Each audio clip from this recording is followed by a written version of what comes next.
Kumekucha tena jamani. Leo nimekufukuza na mwenzio. Ili usirudi. Manyanyaso yamezidi humo ndani. Haya sawa. Lakini yenu. Sawa, kwa heri.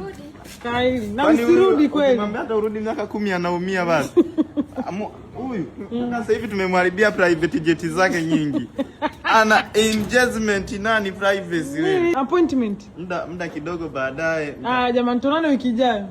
Tunaone wiki ijayo. Sawa, na mimi nipate mdogo wangu. Toka bwana ondoka. Goodbye. Haya. Kondo unanifukuza hivi? Mimi nataka nibaki. Leo mitoka unanipotezea wakati. Basi.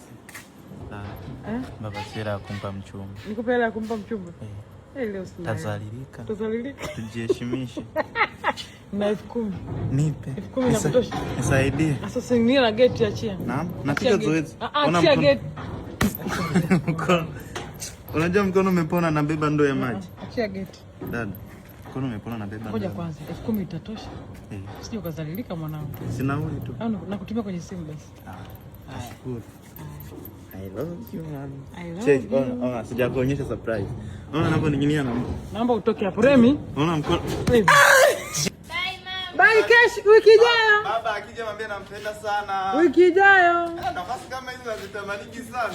Huyu akiondoka sikupi upenyo. Nitakubana mpaka nikome. Nakuheshimu tu kwa sababu ya huyu. Sija akasema nakudharau na nifukuza staki.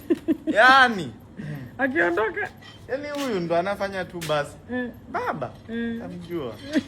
Why unanificha mimi? Nakuficha mahusiano yangu na kuhusu nitoka. Mimi mbona yangu nimekwambia?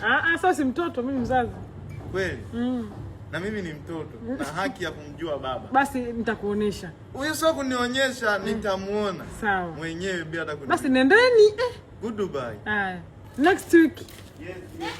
Yeah. Jana kalirudi kalisema kamefuata mke wake. Leo nimemfukuza na mke wake, sio atarudi kufuata nini?